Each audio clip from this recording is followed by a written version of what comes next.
তা বৌমা, আমার ছেলে কি তোমার গোলাম নাকি তোমার বেতনভোগ চাকরিজীবী? এসব আপনি কি বলছেন মা? রাহাত আমার স্বামী। তা তো দেখতেই পাচ্ছি। তা তোমাকে কি আমরা এই বাড়ির বউ করে এনেছি আমার ছেলের উপর বসে বসে খাওয়ার জন্য? মা, আপনি কি সব আজে বাজে কথা বলছেন? চুপ করো বেয়াদব মেয়ে। আমার ছেলেকে আমি কখনো কাজ করতে দিইনি।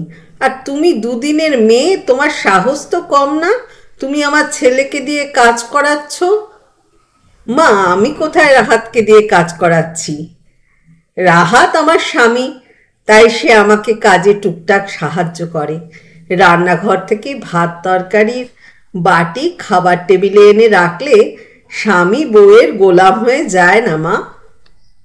আমার কথা শুনে শাশুড়ি মা থমথম করে রুম থেকে বেরিয়ে যান। আমি নন্দিনী, আমার স্বামী রাহাত। বিয়ে হয়েছে আমাদের প্রায় 6 মাস হতে চলল। বাবা মায়ের একমাত্র মেয়ে ছিলাম। তবে তার কারণে কোনো কাজ পারি না এমনটা নয়। ঘরের কাজ প্রায় অনেকটাই আমি পারি। তাই বিয়ের পর খুব একটা অসুবিধে হয়নি। বিয়েটা আমাদের পারিবারিকভাবেই হয়েছে। তবে আমাদের সম্পর্কে বিশ্বাস আর সম্মান দুটোই আছে। রাতে খাওয়ার জন্য খাবার টেবিলে বসে আছে সবাই। আমার স্বামী রাহাতও অফিস থেকে ফিরে এসেছে। আমি সবাইকে খাবার পরিবেশন করে রাহাতের পাশের চেয়ারটা টেনে বসে পড়লাম। খেয়াল করলাম আমার শাশুড়ি মা প্রত্যেকটা দিনের মতো আজও আমি বসছি দেখে আমার দিকে বিরক্তি আর চাপা ক্ষোভ নিয়ে তাকিয়েছিলেন। শাশুড়ি মায়ের মুখের ভাব দেখে আমিও প্রতিদিনের মতো সবার আড়ালে হাসলাম। ওনার এ ধরনের মুখের ভাবের কারণ আমি কেন ওনাদের সাথে খেতে বসেছি। বিয়ের প্রথম প্রথম বসতাম না। সবার খাওয়া হলে সব কিছু গুছিয়ে আমি একা খেতাম। কিন্তু এই একদিন এই চিত্র পরিবর্তন হলো। সবাইকে খাবার পরিবেশন করে নিত্যদিনের মতো আমি একপাশে চুপচাপ দাঁড়িয়েছিলাম। হুট করে রাহাত বলল, নন্দিনী, বসো আমাদের সাথে, দাঁড়িয়ে আছো কেন? আমি কিছু বলবো তার আগেই আমার শাশুড়ি মা বলে উঠলেন, ও পরে খাবে। কেন? পরে কেন খাবে? এতদিন কিছু বলিনি কারণ ও নতুন বউ ছিল, আমাদের সাথে একসাথে বসলেও ঠিকমতো খেতে পারবে না, তাই কিছু বলিনি। কিন্তু এখন তো ও আমাদের সাথে কিছুটা কমফোর্টেবল হয়েছে, তাই আজ থেকে নন্দিনীও আমাদের সাথে খাবে। কি হলো, দাঁড়িয়ে আছো কেন? বসো। আমি একবার আমার শাশুড়ির দিকে তাকিয়ে চুপচাপ বসে পড়লাম। আমি বসতেই রাহাত আমার প্লেটে খাবার তুলে দিয়ে ইশারায় আমাকে খেতে বলল। সেই দিন থেকেই আমিও সবার সাথে বসে খাই। আজ ঘরে অনেক কাজ, দুদণ্ড যে বসবো তারও কোনো সুযোগ নেই।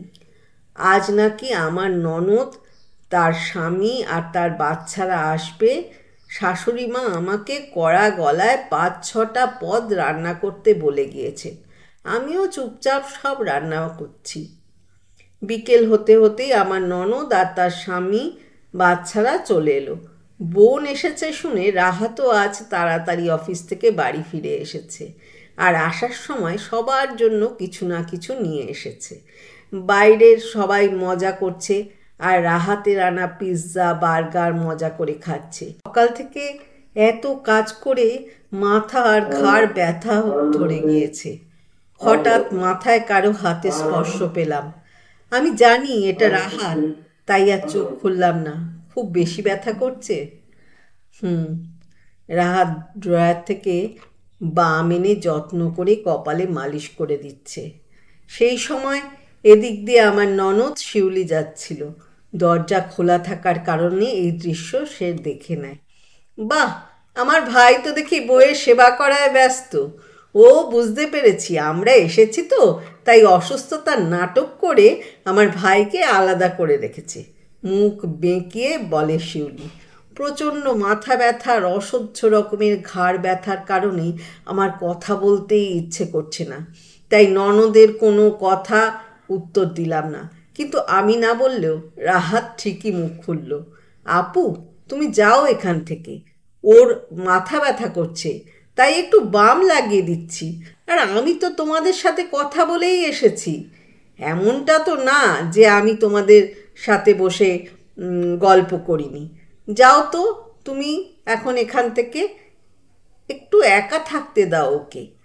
আমার ননদ এসেছে আজ 3 দিন হলো, কাল তারা চলে যাবে। বিদায় রাহাত তাদের জন্য এবং আমার শ্বশুর শাশুড়ির জন্য কিছু কাপড় আর খাবার নিয়ে এসেছে। সবাইকে জিনিস দেওয়া হলে রাহাত আমাকে একটা শাড়ি, সাথে আইসক্রিমের বক্স আর কিছু চকোলেট দেয়। কিন্তু আমি সেসব ভালো করে দেখার আগেই আমার ননদ আমার হাত থেকে কেড়ে নেয়। শাড়িটাতে খুব দামি মনে হচ্ছে, আমার এই শাড়িটা পছন্দ হয়, আমি এটা নিলাম রাহাত, তুই ওকে আর একটা পরে কিনে দিস। আর আইসক্রিম আর চকলেট নিয়ে ও কী করবে, ওগুলো বরং আমার বাচ্চারই থাক। ননদের আচরণে আমি কষ্ট পেলেও হাসি মুখে কিছু বলবো তার আগেই রাহাত তার বোনের হাত থেকে জিনিসগুলো নিয়ে আবারও আমার হাতে দিয়ে দেয়। রাহাতের এ ধরনের কাজে আমার ননদ আর শাশুড়ি দুজনেই বড় বড় চোখ করে রাহাতের দিকে তাকালো। রাহাত, এটা কোন ধরনের বেয়াদপি? তুমি তোমার বোনের হাত থেকে এভাবে কেন জিনিসগুলো নিয়ে নিলে? মা, আমি আপুর হাত থেকে জিনিসগুলো নেয়াতে তুমি রেগে গেলে, কিন্তু কিছুক্ষণ আগে যখন একই কাজটা আপু নন্দিনীর সাথে করেছে, তখন তো তুমি কিছু বললে না। দেখলে মা, এই মেয়ে আমাদের ছেলের কান ভাঙিয়েছে। বিয়ে হয়েছে 1 বছরও হয়নি, এখনই বউয়ের হয়ে এত কথা বলছে, না জানি পরে কি করবে। তোমার ছেলে তো বউয়ের আঁচল ধরে ফেলে এখনই। বোনের কথা শুনে রাহাত হেসে উত্তর দেয়, না আপু, বউয়ের আঁচল ধরিনি, বরং তাকে তার প্রাপ্য অধিকারটুকু দিচ্ছি। মা বউয়ের কাজে সাহায্য করলে স্বামী বউয়ের গোলাম হয়ে যায় না। আর আপু, বউয়ের একটু সেবা করলে সেটা বউয়ের আঁচল ধরা হয়ে যায় না। তোমার হাত থেকে জিনিসগুলো নেওয়াতে যেমন তোমার খারাপ লেগেছে, নন্দিনীরও খারাপ লেগেছে। এমনও না যে আমি তোমাদের কিছু দিইনি, আমি তোমাদেরও দিয়েছি। তাহলে আমি যদি তোমাদের কিছু দিতে পারি, তাহলে ওকে কেন দিতে পারবো না? স্বামীর থেকে কিছু পাওয়া একজন স্ত্রীর অধিকার। নন্দিনীও রক্ত মাংসের মানুষ, তারও চাওয়া পাওয়া, অসুখ বেদনা সব আছে। আমি আমার বউকে তার প্রাপ্য অধিকার আর সম্মানটা দিচ্ছি। এতে যদি আমাকে বউয়ের গোলাম হয়েছি, বউয়ের আঁচল ধরেছি কথাগুলো শুনতে হয়, তাতেও আমি সন্তুষ্ট। অন্তত আমি 4 দেওয়ালের ভিতরে নিজের পুরুষত্ব দেখাই না। কথাগুলো বলে আমার হাত ধরে টানতে টানতে রুমের মধ্যে নিয়ে আসতে থাকে রাহাত। আমি পেছন ফিরে মানুষগুলোর দিকে তাকিয়ে হালকা হাসলাম। এমন স্বামী পেয়ে নিজেকে ভাগ্যবতী মনে হচ্ছে। এরকম যদি সব স্বামী তার স্ত্রীকে সম্মান করত, নিজের প্রাপ্য অধিকার দিত, তার পাশে তাকাতো, তাহলে কোনো বাড়ির বউকে নির্যাতিত হতে হতো না। ভালো থাকবেন, ভালোবাসায় থাকবেন।